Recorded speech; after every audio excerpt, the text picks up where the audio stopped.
Hello friends, welcome to English Tech by Dr. Vijay Shirsat. Friends, in our earlier video, we have discussed different types of concord. First, we have discussed meaning and definition of concord and different types of concord. The different types of concord which I had mentioned in my earlier video are: first one is subject verb concord, second one is subject complement concord, third one is subject object concord, fourth one is pronoun concord, and the last one was notional concord. Now friends, here in this video, let's discuss all these types of concord in detail. Let's begin with the first type of concord, that is subject verb concord. Friends, the first type of concord or the first type of subject verb concord is concord of number between subject and verb. म्हणजे कर्ता आणि क्रियापद यांच्यामध्ये वचन म्हणजे number, एक वचन अनेक वचन असे दोन वचने आहेत, त्यानुसार जो काही कंकॉर्ड असतो, जो अग्रीमेंट असते सब्जेक्ट आणि वर्ब याच्यामध्ये, ते आपण या ठिकाणी डिस्कस करणार आहोत. The most important type of concord in English is concord of number between subject and verb. If the subject is singular, the verb coming after it must also be singular. जर का subject singular असेल तर त्यानंतर येणारं क्रियापद सुद्धा singular असलं पाहिजे. हा एक साधा नियम या ठिकाणी आपल्याला माहिती पाहिजे आणि म्हणून याचं एक्झाम्पल आपण या ठिकाणी बघूया. पहिले एक्झाम्पल बघा या ठिकाणी, द स्टुडंट इज ऍबसेंट. या ठिकाणी द स्टुडंट हे जे सब्जेक्ट आहे हे सिंग्युलर आहे आणि म्हणून त्यानंतर येणारं क्रियापद इज हे सिंग्युलर या ठिकाणी वापरलेलं आहे. आणि म्हणून according to concord of number between subject and verb, this sentence is correct. That is, in this sentence subject agrees with the verb किंवा the verb agrees with the subject, and therefore this sentence is correct according to the concord of number between subject and verb. That is, if the subject is singular, the verb coming after it must also be singular. त्याचं दुसरे या ठिकाणी त्याचं example दिलंय वेगळं. The student are absent. The student या ठिकाणी singular आहे परंतु आर प्लुरल आहे. म्हणजे या ठिकाणी या वाक्यात क्रियापद हे कर्त्यानुसार चालत नाहीये. The verb is not in agreement with the subject according to the concord of number between subject and verb. आणि म्हणून या ठिकाणी ग्रामरचा जो नियम आहे त्याचं व्हायोलेशन आहे आणि म्हणून हे वाक्य ग्रामॅटिकली रॉंग आहे. पुढचं एक्झाम्पल बघा, द प्लेयर इज इंजुर्ड. दोघं सिंग्युलर आहेत, द प्लेयर सुद्धा आणि इज सुद्धा, and therefore this sentence is correct according to the concord of number between subject and verb. दोघं सिंग्युलर आहेत. त्याच वाक्याच्या ठिकाणी दुसरा एक्झाम्पल घेतल्या ठिकाणी बघा, the player are injured. Player singular आहे, वर्ब आर जे वर्ब आहे ते प्लुरल आहे आणि म्हणून या ठिकाणी क्रियापद हे कर्त्याशी सहमत होत नाही. That is, verb is not in agreement with the subject and therefore this sentence is grammatically wrong sentence. पुढचं बघा, अ मॅन इज मॉर्टल. मॅन पुन्हा सिंग्युलर, इज पुन्हा सिंग्युलर वर्ब, म्हणजे कर्त्यानंतर येणारं क्रियापद हे सिंग्युलर आहे आणि म्हणून या ठिकाणी हे वाक्य ग्रामॅटिकली करेक्ट आहे. पुढचं वाक्य मात्र a man singular, are plural आणि म्हणून हे ग्रामॅटिकली रॉंग आहे. तर विद्यार्थी मित्रांनो, या ठिकाणी concord of number between subject and verb मधला पहिला जो नियम आहे, if the subject is singular, the verb coming after it also must be singular, हे आपण डिस्कशन या ठिकाणी केलं. आता यानंतर आपण डिस्कस करणार आहोत याच्यातलाच पुढचा प्रकार, concord of number between subject and verb मधला दुसरा प्रकार या ठिकाणी आपण बघणार आहोत. तो म्हणजे if the subject is plural. बघा, if the subject is plural, the verb following it also must be plural. जर का सब्जेक्ट प्लुरल असेल तर त्यानंतर येणारं क्रियापद हे सुद्धा प्लुरल असला पाहिजे. तर त्याचं एक दुसरं एक्झाम्पल या ठिकाणी खाली घेतलेले बघा. Yes, the examples are, the students are absent.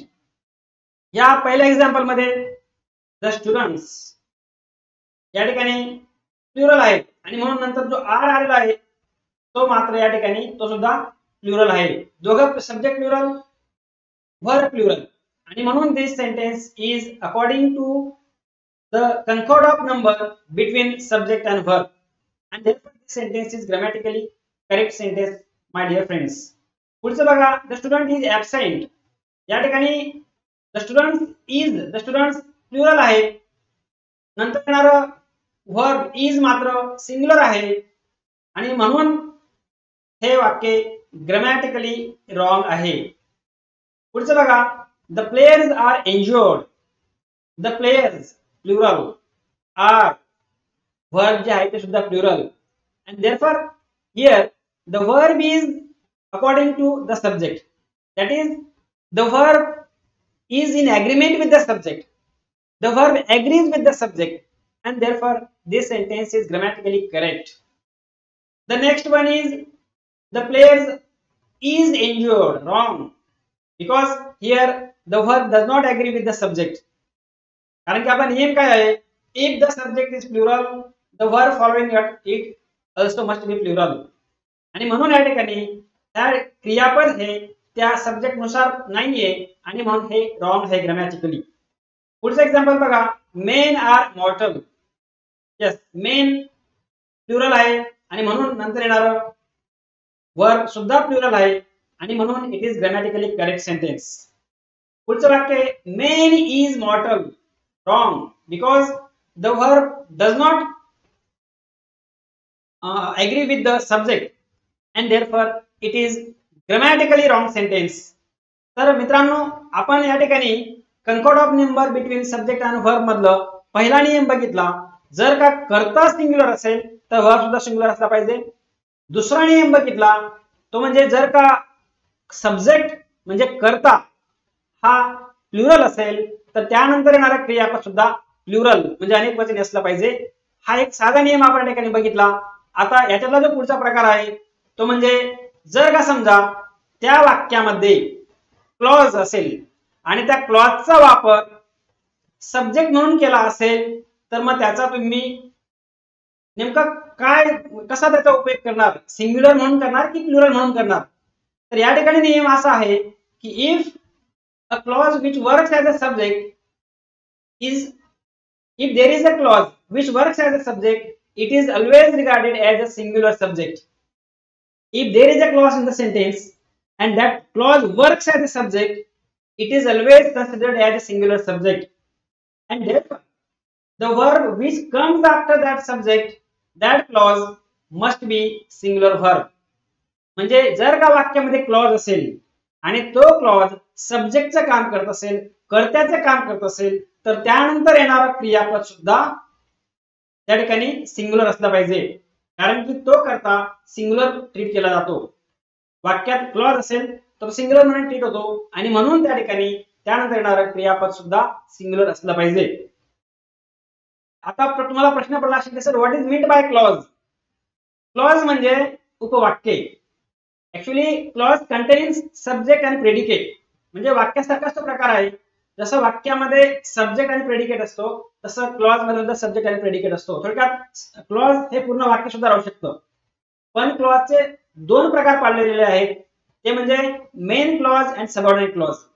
Main clause हे पूर्ण वाक्य असतं, पण सबऑर्डिनेट क्लॉज मात्र पूर्ण वाक्य नसतं. तर हा क्लॉज हा जो प्रकार आहे, हा प्रकार आपल्याला माहिती जर असेल तर आपल्याला हा टॉपिक चांगल्या पद्धतीने समजेल. तर if there is a clause in the sentence and that clause works as a subject, it is always treated as a singular subject and therefore it must be followed by a singular verb. हा एक नियम या ठिकाणी लक्षात ठेवा. यानंतर त्याचे examples आपण या ठिकाणी बघूया. Let's see the examples of how the clause is always treated as a singular subject. Let's see the examples.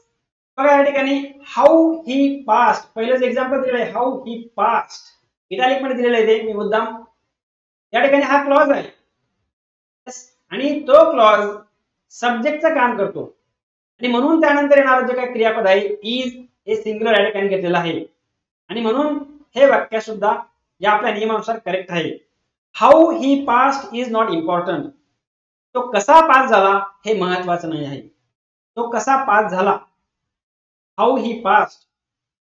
How he passed हा एक पूर्ण क्लॉज आहे आणि हा क्लॉज या ठिकाणी सब्जेक्ट म्हणून या ठिकाणी काम करतोय आणि म्हणून तो आपण सिंग्युलर सब्जेक्ट म्हणून ट्रीट त्या ठिकाणी केलेला आहे. दुसरं बघा, दुसरं वाक्य या ठिकाणी, दुसरं एक्झाम्पल बघा.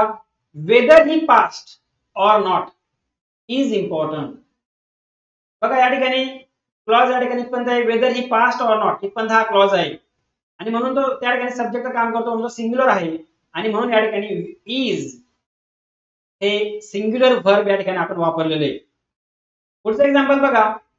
पुढचं एक्झाम्पल आहे what he said was true. What he said हा क्लॉज आहे आणि तो सब्जेक्टचं काम करतोय आणि म्हणून तो सिंग्युलर सब्जेक्ट ट्रीट केलेला आहे आणि म्हणून त्यानंतर येणारं जे काही क्रियापद आहे ते म्हणजे वॉज. हे वॉज सुद्धा या ठिकाणी सिंग्युलर आहे आणि म्हणून this sentence is correct as per the concord of number between subject and verb. पुढचं एक्झाम्पल बघा. When the guests will come has not been yet decided. When the guests will come इथपर्यंत हा clause आहे आणि हा clause या ठिकाणी सब्जेक्टचं काम करतो आणि म्हणून त्यानंतर येणारे क्रियापद सुद्धा सिंग्युलर आहे. आपल्याला सिंग्युलर सब्जेक्ट सोबत कोणते क्रियापदे वापरतात आणि प्लुरल सब्जेक्ट सोबत कोणते क्रियापदे वापरतात हे माहिती असणं गरजेचं आहे. म्हणजे am, is, was, has, does हे जे काही क्रियापदे आहेत हे क्रियापदे सिंग्युलर सब्जेक्ट सोबत वापरतात आणि म्हणून या ठिकाणी हा सब्जेक्ट सिंग्युलर आहे आणि म्हणून हॅज या ठिकाणी वापरलेला आहे. When the guests will come has not yet been decided. पुढचं एक्झाम्पल बघा. Where he has gone is not known to anybody. तो कुठं गेला आहे हे कोणालाच माहिती नाहीये. असं त्याचा मराठीत अर्थ होतो. Where he has gone हा जो क्लॉज आहे या ठिकाणी तो सब्जेक्टचं काम करतो आणि म्हणून त्याला आपण सिंग्युलर सब्जेक्ट म्हणून ट्रीट केलेलं आहे आणि म्हणून त्यानंतर येणारे जे क्रियापद आहे इज हे सिंग्युलर आहे आणि म्हणून आपल्या या नियमानुसार हे एक्झाम्पल बरोबर आहे. पुढचं बघा. whom you should love is your personal matter. तू कोणावर प्रेम करावं हे तुझं वैयक्तिक, हा तुझा वैयक्तिक विषय आहे. whom you should love is your personal matter. या ठिकाणी whom you should love हा क्लॉज आहे, तो सब्जेक्टचं काम करतो आणि म्हणून त्या ठिकाणी सिंग्युलर सब्जेक्ट म्हणून त्याला ट्रीट केलेलं आहे. इज ज्या ठिकाणी आहे त्या हा इज सुद्धा या ठिकाणी म्हणून सिंग्युलर आपण या ठिकाणी वापरलेला आहे. तर अशा पद्धतीने विद्यार्थी मित्रांनो, जर का वाक्यामध्ये क्लॉज असेल आणि तो क्लॉज सब्जेक्ट म्हणून वापरला गेला असेल तर तो क्लॉज नेहमीच सिंग्युलर सब्जेक्ट म्हणून ट्रीट होतो आणि म्हणून त्यानंतर येणारे क्रियापद सुद्धा सिंग्युलर असलं पाहिजे. या व्यतिरिक्त या भागाचे अजून काही टॉपिक्स आहेत. हा व्हिडिओ जास्त मोठा होऊ नये म्हणून आपण हे तीनच प्रकार या ठिकाणी या व्हिडिओमध्ये डिस्कस करत आहोत. पुढच्या व्हिडिओमध्ये आपण हा जो अपूर्ण टॉपिक आहे तो पूर्ण डिस्कस करणार आहोत. तर आपण या ठिकाणी थांबूया, पण मात्र आपण पुढचा व्हिडिओ बघायला विसरू नका. धन्यवाद.